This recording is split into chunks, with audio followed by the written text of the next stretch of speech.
Good afternoon. So we have first MEE 205 class, MEE 205 class. Okay, so we're going to start from the very beginning, introduction. So that's a kind of recap for those who attended the first classes we had. So if you didn't, good luck. Let you know what we discussed in that first class now. Okay, so as you may be aware, the course title is Engineering Mechanics. This is Engineering Mechanics 1. Okay, Engineering Mechanics 1. So basically, this has to do with engineering and mechanics. You should know what engineering means by now or before now. Okay, now contrary to or quite different from what you may have thought engineering is, engineering actually basically has to do with conceptualization and design. Conceptualization and design. Conceptualization and design. Okay, by this I mean that what an engineer really is about, or what an engineer should know to do, or the job description of an engineer in the real sense should be that he is able to conceptualize. Conceptualize means he's able to bring up ideas on a particular product or a particular machine or a particular equipment, okay, maybe to improve its working, or to add some new features to it, or to solve a particular problem related to the equipment or machine or a system. So that is what we mean by conceptualization. And so you're able to bring up new ideas based on the elementary concepts you have understood. I mean, based on the theories you have understood, you are able to suggest new ways or a system can be actually developed, or some adjustment that can be made to a system or a machine or an equipment based on your knowledge of principles, physical principles you have learned. Okay, so design also is closely related to conceptualization. I mean that after you have thoughts of the beautiful idea you have, you are able to put it down, maybe in drawing, which could be manual or made with system. We have a lot of engineering software that you can do design. You're able to simulate means you're able to actually test, okay, using different data, how well or how realistic your idea is. Okay, so basically that is the work of an engineer. It is not, in an ideal system, it is not the work of an engineer to actually carry out repairs. Like you want to fix your car, you want to do this one. That's why we have what we call technicians and technologists. Okay, so basically in a standard organization, what the engineer does is to look, for instance, if there is a fault in the system, when an engineer is called upon, he analyzes the system and says, okay, this is actually what is wrong with this system, this is what needs to be changed, this is what has to be fixed, this is exactly where the issue is, and he gives such instructions to the technicians, who will go ahead and do exactly what he has instructed them to do. So basically, as an engineer, you should understand how systems work, okay, and you should be able to design systems, maybe to improve on a particular aspect, okay, of the system, or to actually solve a persistent problem you found out with the system. For instance, as a mechanical engineer, if you are specialized in automobile engineering, you should be able to tell, or you should be able to bring up ideas if for instance, you are working in an organization and there is persistent complaint about maybe a brand of car, the brand of cars produced by your company. Maybe people complain all the time that it consumes fuel abnormally. You should be able to bring up ideas. If that is your specialization, you should be able to bring up ideas and, if this consumes fuel, then let's see how the engine design, okay, how the sizes of the different engine components may have been responsible for this and that. How does the how are the different components responsible for the engine consumption? Is there a leakage in the system? How can we actually stop that and all of that? So you're able to go back and check the design of the system. You're able to make adjustments to see, okay, when we adjust this and that, we should be able to get this and that solved, and you're able to come up with that. And with that, you're able to bring up an improved design that will ensure that when it is implemented, the vehicle and the vehicle you now produce in your company will have will be more fuel efficient, okay, compared to what it was in the past. So that is basically the work of an engineer. You're able to think up new ideas based on the concept you have learned, okay, in order to develop a new system or to improve on a system, an already existing system. Okay, so you're able to tell exactly what is wrong with a system. I mean, depending on your specialization, of course. An engineer doesn't mean that you, for instance, mechanical engineering has a lot of different aspects. Some people may be specialized in fluid mechanics, some people may be specialized in automobile engineering. Even in automobile engineering, there are different aspects. Some people may be specialized in the body design, some people may be specialized in the engine design and all of that. So, okay, based on depending on your specialization, you're able to come up with ideas, problem solutions based on the theories you have learned and mastered well. So basically, that is why engineering, as it is taught here at the university, you are going to be learning a lot of theories. It doesn't mean that you are not taught the proper thing. It is actually the proper thing. That is what is taught all over the world. In standard schools, some universities in the world, they do a lot of theories as well. Okay, I think what may be missing in our engineering here at OAU are softwares, engineering software packages. For instance, computer aided design softwares for engineering aspects like mechanical engineering, civil engineering, and all of that. So you don't get to do a lot of softwares as much as you should. Okay, that may be the only fault with our system. Okay, then practicals. Okay, you don't get to do much practicals, but I believe, or I'm convinced that if you understand theories very, very well, as you should, as this system will expose you to, you will have very little problem with practicals. If you ever need to do practicals whenever you find yourself applying these concepts in the future, so ensure you understand these theories very, very well. Okay, so like some will say that nothing is as practical as a sound theory. I mean, if you have a very sound theoretical knowledge base, you will have very little or no problem with practicals. You catching up with practicals will be very easy for you because you can easily relate them. Now, when you have a very sound theoretical knowledge, when you come across a practical situation, if you actually understood the theory very well, I mean, it is not that you just crammed or you just had to read to pass exam. No. If you actually understood properly, when you come across the practical situations, it will be very easy for you to actually relate them.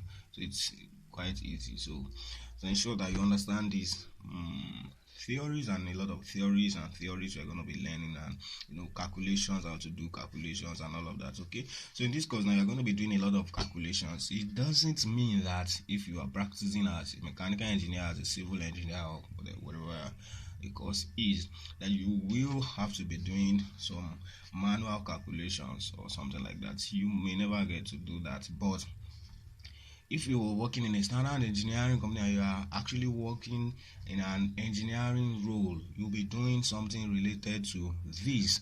If not doing it manually, you're using computer to actually do calculations related to this. Okay, it happens.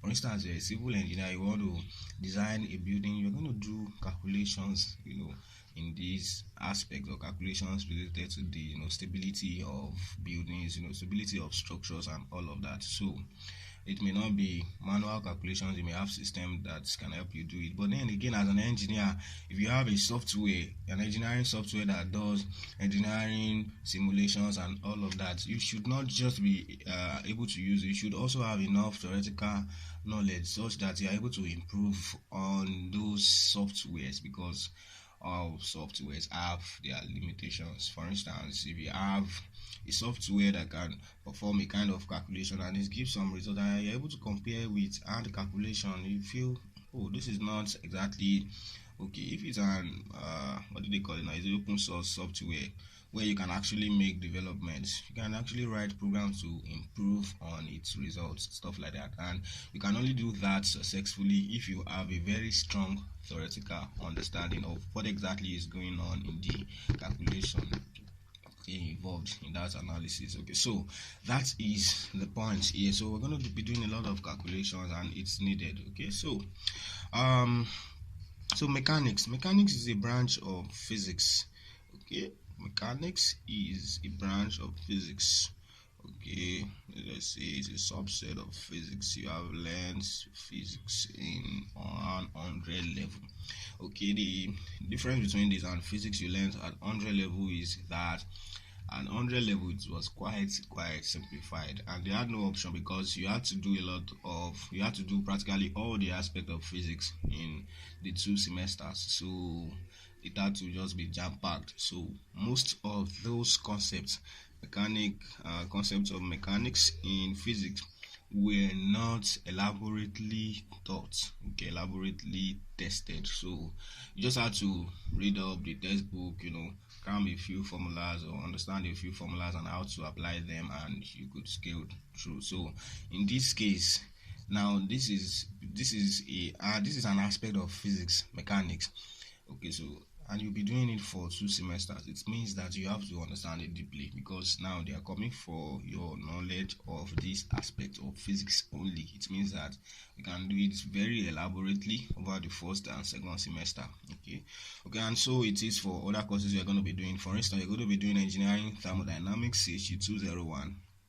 That means they will be taking another aspect of physics and they're going to let you understand it quite elaborately, not as elaborate as it should be, but at least more elaborate than what you had in 100 level. So and so on and so forth. For instance, applied electricity, they are just bringing out an aspect of physics, electricity, to teach you very elaborately. So you're not going to be expecting situations in 100 level. For instance, you did electricity in physics 102, and it may happen that you have a physics 102 test or exam where there are no problems on circuit analysis. For instance, in this case, they have all the means and all the time and resources to actually test you on every aspect of it. So that is why in this case now, you cannot hide. You just have to understand the concept.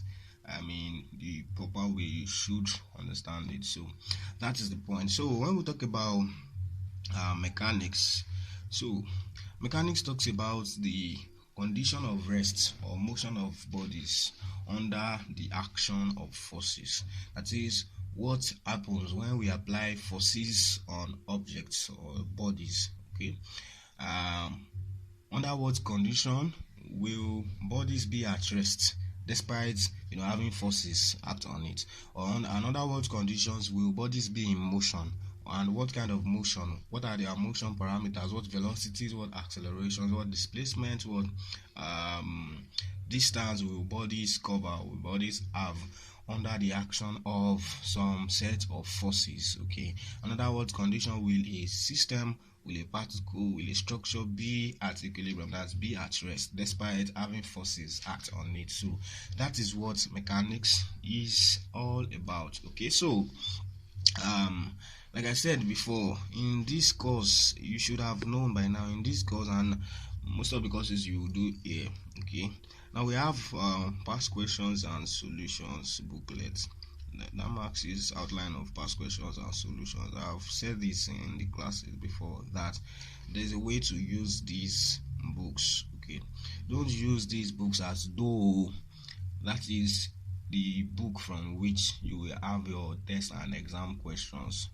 I mean, don't limit yourself to problems in that book. Use the book if you use the past questions aspect, all past questions and solutions booklet now, use them as a practice of what you have learned in class. What you have been taught at the school lectures. Of course, at the tutorials, we are going to always stick with what you have been taught at school lectures, the way you have been taught those principles and all of that. Okay, so you should focus on what you have been taught at school lectures, the topics you have been taught, the sections you have been taught, how the lecturers presented it. Then, by studying past questions, you can just go through those questions related to the things you have done. Okay, just as a means of testing how well you have understood those concepts, not with the mindset that is what you will meet in the exam. You will be abundantly disappointed if you think that way. Okay, so if you have noticed, you will see that we devote a major part of this booklet to summary notes, writing, trying to bring out the key points in the topics, okay, that you actually need to know. Try to bring them out and then give you one or two examples so that you can relate with those concepts. Now, you have to, despite having all of this on your class, you have to make use of the textbooks. I'm going to write textbooks out now.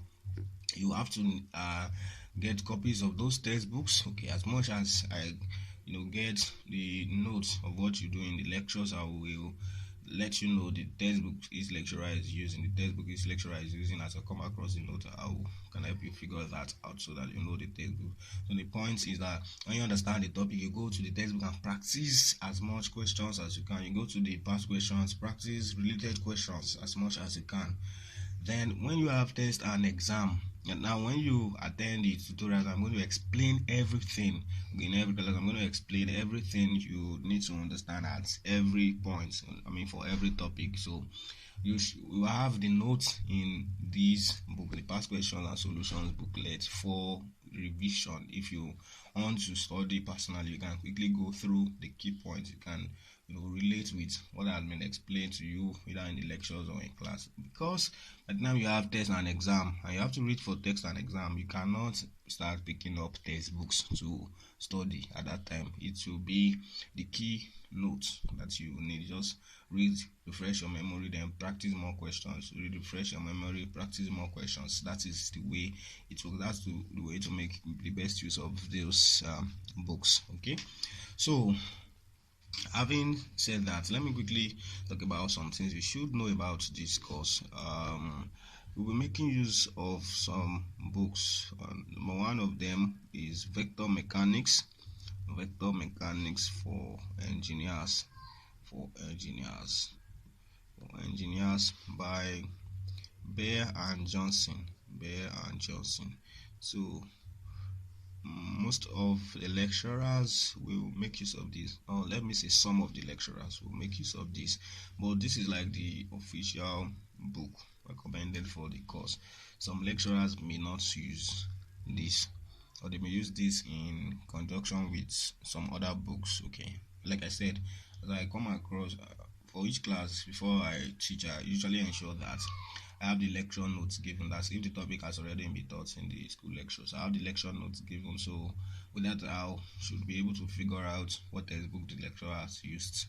Okay, I have a lot of textbooks on this course, so I should be able to figure out the textbook a particular lecturer has used, so that you can practice questions in such textbooks. Okay, so for this, the official edition is the 9th edition. You don't have to buy these textbooks, you just have to get soft copies of it, so you'll be fine with soft copies, because the only hard copy you have to buy is this past questions and solutions booklet. Yeah, okay, and then lecture notes. Okay, so, and if you have money, you have extra money, cash load, you can actually buy as much as you like. So okay, so that's the 9th edition. They are also going to come across some lecturers make use of engineering mechanics.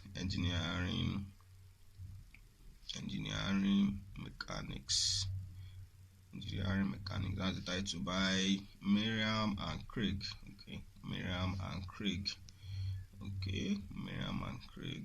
I think depending on the lecturer, this may be the 6th edition, so you can get yourself the 6th edition. Soft copies are available. You can get from your friends who have it. You can download online. You can give you when you meet in after any of the classes. You can get this, and then you have another one: engineering mechanics.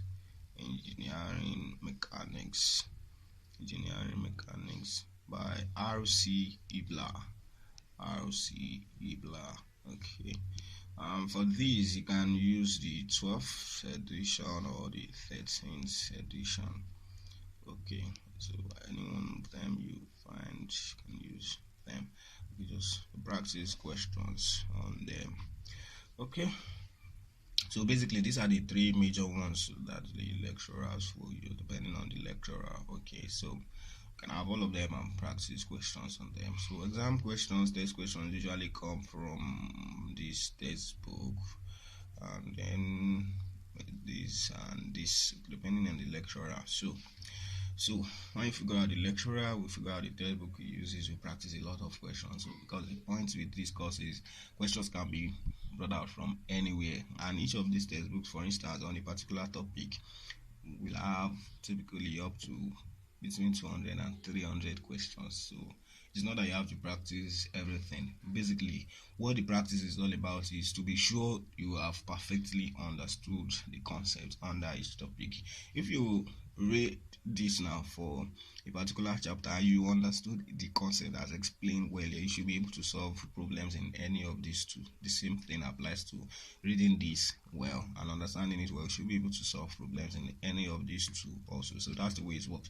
Practice to be sure that you have understood the concept. Don't practice with the mindset that that is what you meet in the exam. See, this is not 100 level. Okay, so please be properly guided. Okay, so that is that about that.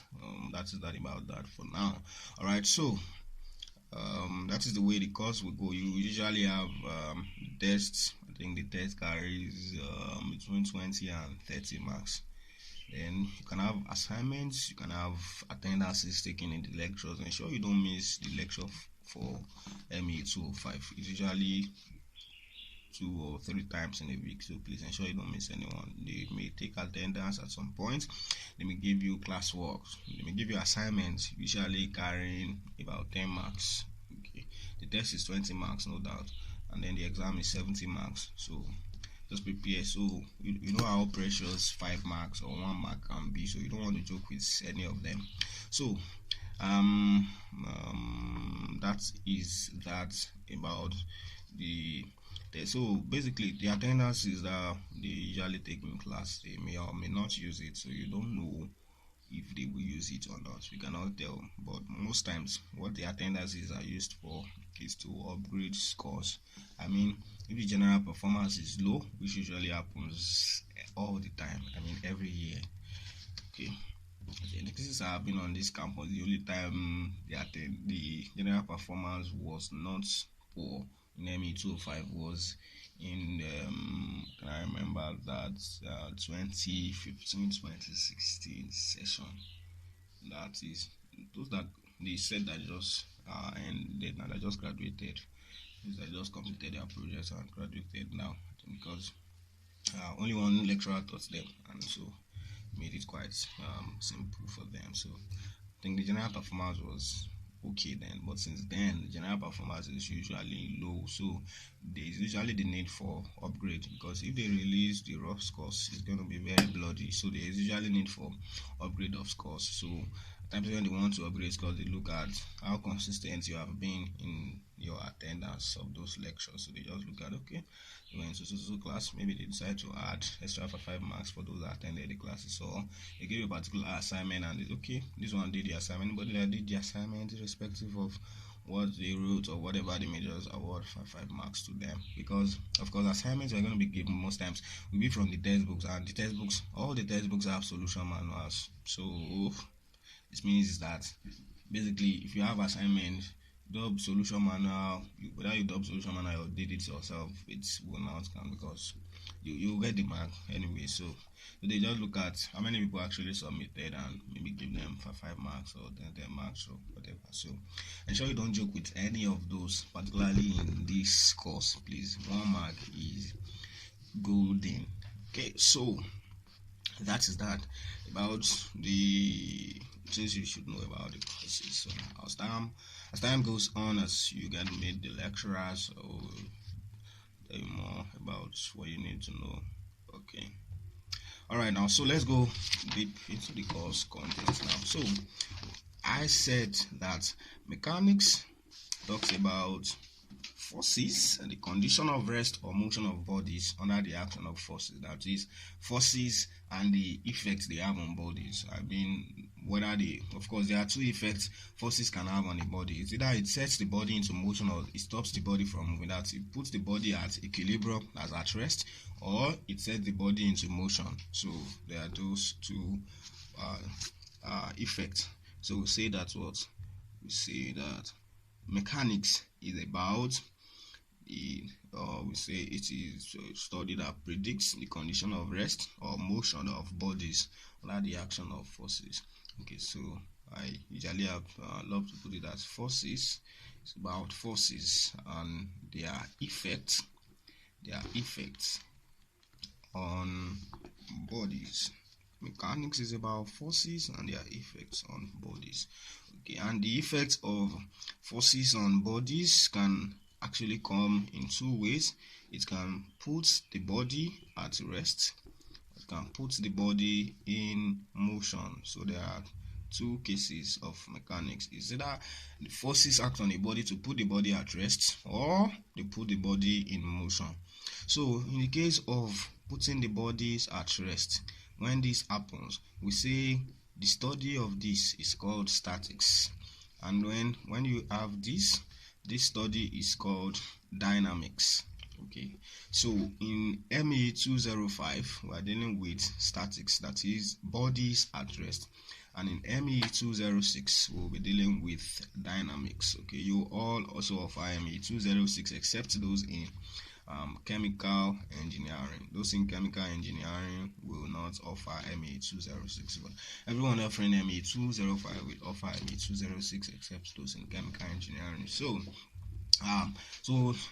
in this course we are dealing with statics. Statics means the study of bodies at rest. Okay, as we'll be looking at equilibrium of bodies under what condition. That is, we will have a particular point at rest, a particular body, and an entire body at rest. We'll be looking at what will be responsible for that. How do the forces have to behave for the body to be at rest? Okay, in the case of dynamics, we'll be looking at motion of bodies. We'll be looking at forces, or how forces relate with the motion of bodies, how the motion of bodies, the different parameters of motion relate with one another, and then how they relate with the forces causing the motion. Okay, so that will be some quite interesting stuff we'll be discussing next semester. So this semester I'll be dealing with statics, bodies at rest. All right, so that is these are the two broad classifications of mechanics based on whether the body is at rest or in motion. Now, mechanics is also broadly classified into three. Okay, we have what we call rigid body mechanics, or mechanics of, or we call it solid mechanics. Okay, we have what we call deformable bodies, mechanics of deformable bodies, and then we have what we call the mechanics of fluids, or fluid mechanics. So the one we are doing in this course is rigid body mechanics. That is, in all cases we will come across in MEE 205 and MEE 206, we are going to assume that the bodies are rigid in the sense that the deformations like the strains, the stress, and the elasticity, or the expansion and all of that, if existing at all. Of course, realistically, there will always be deformations when forces act on the body, but in this case, we are assuming that the deformations are negligible or not present at all. So that is what we mean by mechanics of rigid bodies. That is, all bodies will come across in MEE 205, MEE 206. We will not bother ourselves about the stress, the strain, or the deformation caused in those bodies. We are just concerned with, is the body at rest, is the body in motion. So that is all. We are not concerning ourselves with the deformation. So that's what we call it, rigid body mechanics. Okay, so and that is what is divided into statics and dynamics that we are studying in this course. Okay, so whatever we call mechanics of deformable bodies, okay, some call this solid mechanics, for instance. Okay, mechanics of deformable bodies, that means in this case you will be concerned with the stress introduced by forces, you'll be concerned with the strain, you'll be concerned with the elasticity, Young's modulus and stuff like that. But in rigid body mechanics, you will never come across anything like Young modulus or whatever modulus you're talking about. So you never come across that in this course and MEE 206. Okay, so in the case of deformable bodies, we are looking at the deformations, okay, introduced by forces on bodies. Okay, so that is what will be. So it's also called mechanics of materials. Here you'll be studying this in 300 levels. On 300 level as mechanics of materials. Okay, this will be done by MSc, Material Science and Engineering Department, and it is coded MSc 305. So in MSc 305 you get to learn about deformable bodies, okay, and also partly you will do something related to some aspect of this in CBE 202. CBE 202 is titled Strength of Materials. Okay, you get to do that next semester, but basically the major part of this will be done in mechanics of materials, MSc 305. Quite interesting. You get to do it in 300 level. I think everybody will do this except those in electronic and electrical engineering. Okay, and then we have mechanics of fluids. You should know what fluids are by now. We have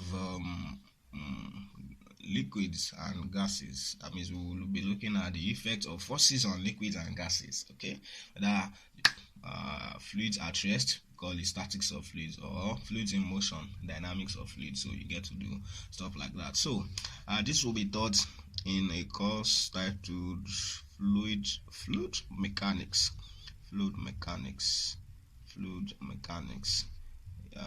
It is coded MEE 303 and 304. And then something also very close to this, I think those in chemical engineering will do it. We call it, the course is called transport phenomena or something like this. Transport phenomena. It is CHE. I'm not sure of this code. Maybe CHE 303, something like that. It is done or offered by only chemical engineering students. They will also offer in the same semester MEE 303, which is fluid mechanics. So basically, they will be doing somewhat related stuff or almost the same thing in these two courses. Okay, so everyone also will offer MEE 303, including those in building, I guess, and then except electronic and electrical engineering. 304 is fluid mechanics 2. It is offered only by civil engineering and mechanical engineering students. And then for those in mechanical engineering, you also get to offer fluid mechanics 3. It is titled MEE 405. So this has to do with gas dynamics. Okay, so you get to learn all these. They are quite interesting stuff. So you get to understand when you get to that stage, mechanics of fluids, and at this stage, mechanics of deformable bodies. But for now, we're dealing with mechanics of rigid bodies. MEE 205, statics of rigid bodies, as rigid bodies at rest, and MEE 206, dynamics of rigid bodies. Okay, so that is that about that. So that is those are the different aspects you come across, okay, for mechanics generally. All right, so let's move on. Okay, so now under these mechanics of rigid bodies that we just said, now we said this course and MEE 206 deal with mechanics of rigid bodies. Now, again, under this study, now this stems from a general classification of mechanics. Okay, now under mechanics of rigid bodies that you're going to be doing in this course and MEE 206, we have a further classification. Okay, aside classifying into statics and dynamics. Okay, which is applicable to almost all the other aspects of mechanics. We're going to have to classify again these bodies, which we have said they are rigid bodies. We are going to have to classify them again into what we call particles, and then also classify them into what we call rigid bodies. Yes, so please listen very well. I mean, we are classifying rigid bodies. We are further classifying rigid bodies into particles and rigid bodies. Now, get this well. In this context of classifying directly from mechanics, we mean that the bodies are non-deformable. Of course, that's an idealization. There's no body that's this non-deformable. We're assuming that the bodies are non-deformable. That is what rigid bodies mean in this, or rigid bodies means in this context. I mean, the illustration, rigid body, that's what it means in this context. It means non-deformable. It cannot be deformed. Okay, so now we're now saying that while studying non-deformable bodies, we can further classify into particles and rigid bodies. This is dependent on the condition of motion or the condition of the system we are analyzing. Okay, this classification is based on the condition of the system we are analyzing. Or let me say the condition of forces. Okay, the condition of forces present in the system. Okay, so this classification is based on the condition of forces present. We can classify into particles, we can classify into rigid bodies. Now, one way you can know this difference is that in the case of particles, we are interested in single point systems, or systems that can be classified as single points. Okay, I will explain. You get to understand what I mean. Now, in this case, this has to do with multiple points. That is, bodies, okay, on which forces acting on it or on them cannot be said to act at a single point. If the forces cannot be said to act at a single point without leading to significant error in our analysis, then we say we are dealing with rigid bodies, and we will have to deal with multiple points. We have to analyze it as though the forces, as they are actually, that the forces are acting at different points on the body. Okay, if the forces can be taken to act at a single point without significant error in analysis, we say that we classify the body as particle. Particle, unlike what you have learned in elementary science like chemistry, does not mean the body is tiny. Okay, it doesn't have to do with the size of the object. It has to do with the condition of forces acting on the object. Okay, how do I mean by that?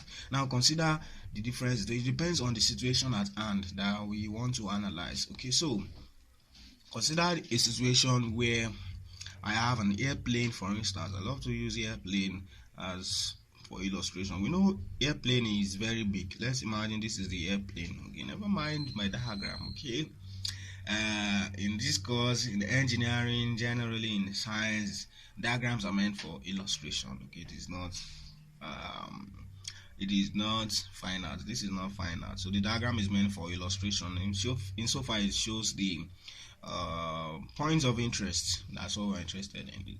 Insofar it shows the points of interest, we're good to go. Okay, so now if I'm interested in analyzing an airplane, for instance, it depends on what exactly I want to get from my analysis. Okay, if I want to analyze this airplane, for instance, and I want to just find out what upward force my engine or the entire system ensure for its lifting must exert, okay, to actually, okay, what minimum force it must exert at least to actually move the airplane up or to actually lift it off the ground. Okay, so in that case, what I will just bother myself about is, okay, what is the total force acting downward? I mean, what is the total force? Okay, the total force acting downward. Of course, the total force acting downward here will be equal to, of course, I will have to add the weight of the luggage and passengers. Let's say the weight of the passengers.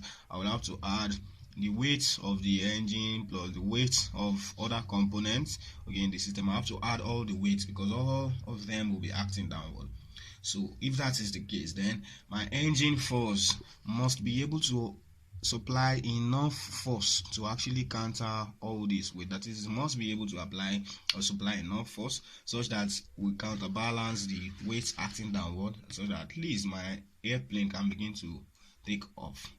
I hope you get this idea. So in this case, I can just say this is the engine force. I need the minimum engine force. That means my engine force should be at least greater than this, okay, for there to be a lift off the ground. Okay, so in this case, did you notice what I have done? I have assumed that all the forces, I mean the weight of the plane, the weight of the passenger, the weight of the luggage, the weight of the equipment, the engine and other components are all acting at a single point, which is not true.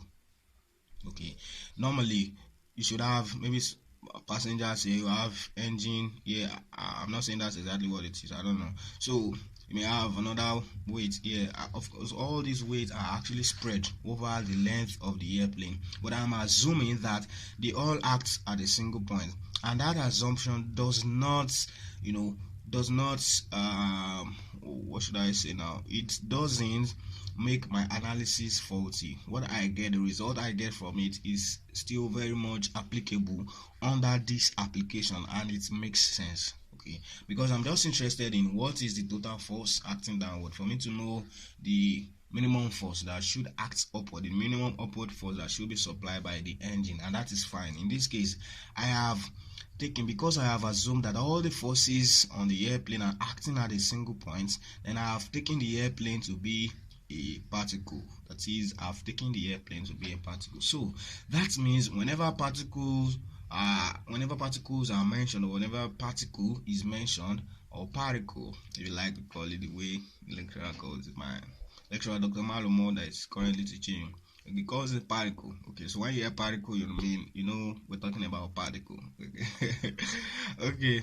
So whenever you hear particle, we're talking about single point systems. Okay, single points. Okay, that means we'll be talking about what you know before now as concurrent forces.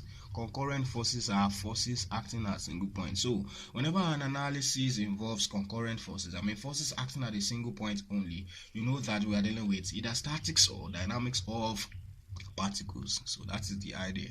Okay, so looking at this MEE plane now, for instance, I may be interested in another, aspects of its motion. I may be interested in, okay, when this thing is airborne, how stable will it be when it is airborne? I don't want one side to be tilted relative to the other. So I want to ensure that when it is airborne, it is actually level. I mean, it is horizontal the way it should be. So I will be interested in, okay, this is my airplane, and for me to be sure that it is not tilted to one side, I mean our airplane is not bending. Okay, so in that case, I cannot assume, it does not make sense for me to assume that all the forces are acting at a single point. It doesn't make sense, because I'm interested in the balance of this airplane. So in that case, I will need to be quite specific about where each of the forces acts. I will be specific to say that the weight of the engine acts at this, and the passengers, the total weight of the passengers, this is the center, and let's say weight of luggage and everything is acting at this end, and then say, okay, let's say this is the center of gravity, okay, of the engine component and all of that. So I have something like this here. So I will then have to analyze this body as having forces acting at different points, and then I will have to consider the balance of this system.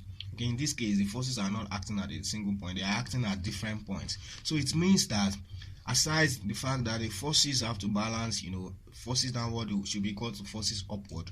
In addition to that, the forces acting at different points mean that they can have a turning effect on the body, which we call moment of a force. Okay, so it means that while considering a rigid body, I will not just be interested in the summation of the forces, I will also be interested in the summation of the moments of those forces, that is the turning effect of the forces. Why?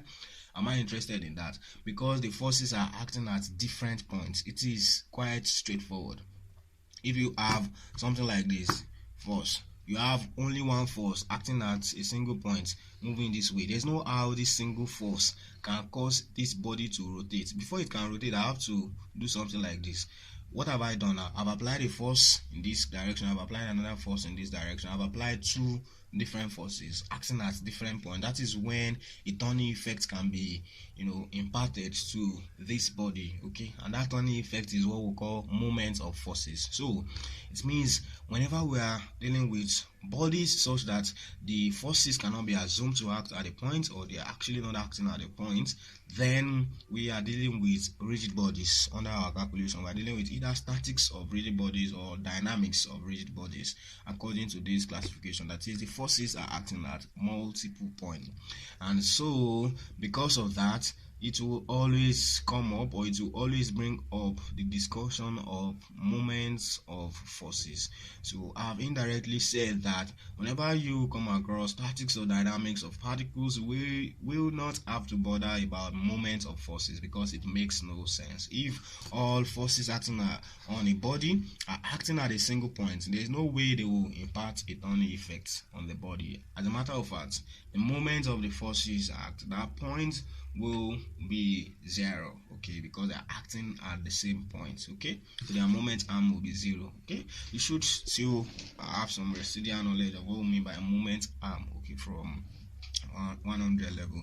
So that is the idea with this, that those are the things you need to know in this course. So why am I doing all of this? It is because before you can solve a given problem, a fundamental thing is you should be able to tell under what topic this problem is from. Okay, as a matter of fact, once you are not able to tell under what topic and what section exactly it is from, I can say that I am 70% sure you cannot solve the problem. Okay, because it is when you know the section it is from that you can tell what principles to apply, okay, what equations to apply, how to apply the equations, what parameters to look out for. You can only tell those things when you know exactly what section it is from.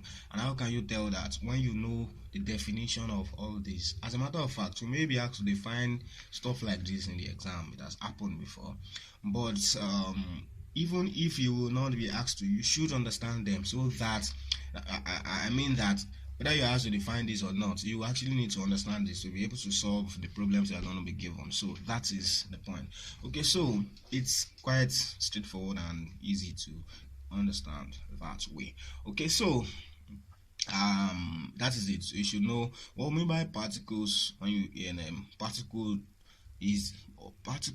are rigid bodies because they fall under this classification. Okay, but when we say particles, rigid bodies, under the study of mechanics of rigid bodies, you know that we mean particle in the sense that the forces in acting on the system or a particular system can be said to act at a single point, and so we're dealing with only concurrent forces, okay, in which case they will exert no turning effect on the body. And when we're dealing with rigid bodies, the forces are acting or are taken to act at different points, so they will have a turning effect on the body, and so the moment of those forces, okay, we have to come into consideration. Okay, so that is that about that. All right, so we will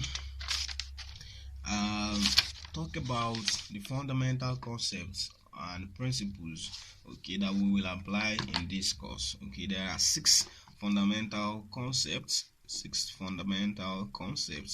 that you will need to know about in this course. These six fundamental concepts, okay, that we apply in this course.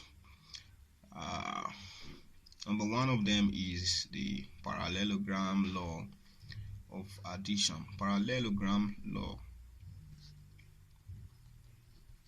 of addition of forces. I'm just going to mention them briefly because we are going to discuss them in details as we get to the topics where we need to apply them. Okay, so then we have what we call principle of transmissibility. Principle of transmissibility of forces. principle of transmissibility of forces. And then we're going to discuss the other ones are the Newton's laws. Okay, the remaining are the Newton's laws of motion. So Newton's laws of motion, I said we have 6 fundamental principles. Okay, the remaining are Newton's laws of motion. So the third one is first law, Newton's first law of motion. The fourth one is Newton's second law of motion. The fifth one is Newton's third law of motion. Okay, and then the sixth one is Newton's law of universal gravitation, or Newton's law of gravitation. So these are the 6 fundamental principles upon which the study of mechanics is based. Our study of mechanics is based. Okay, so they are still largely dependent on Newton's laws. You should know from your physics 102 when you did relativity. Okay, you were taught or told that Newton's laws have some faults. For instance, when you talk about speeds, velocities, very close to unmeasurable, comparable to the speed of light. At such high velocities, Newton's law cannot be said to apply. Instead, you are going to use the laws of relativity, introduced by Albert Einstein and all of that. But in engineering mechanics, all practical situations that you come across in this course or in practice, the velocities will never be close to that speed of light. You know what speed of light is? Approximately 3 times 10 to the power 8 meters per second. That's a lot. So there are no vehicles or airplanes or trains or whatever that moves at speed close to this. So basically it means that for all the practical situations I'm going to come across in this course, Newton's laws of motion, okay, the Newtonian mechanics, as I call it, will be applicable and will give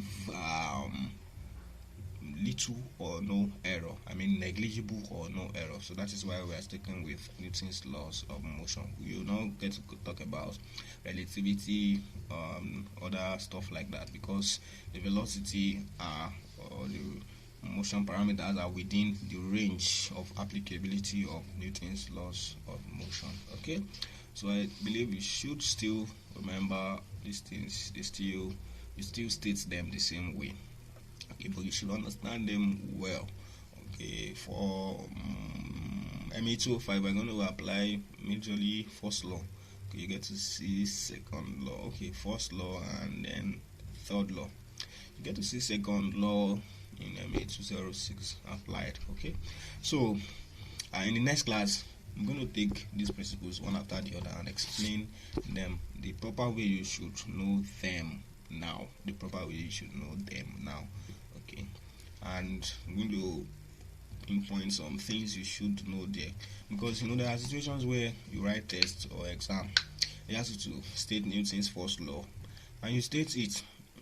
Some people will be like, oh, I use my own idea, I can't really remember this thing, but I understand this, so I have to use my own idea and put it down. At the end of the day, to happen that the lecturer maybe probably just cancelled it for you or didn't give you the mark, because what you have written, you think it makes sense, but you have actually not made any sense.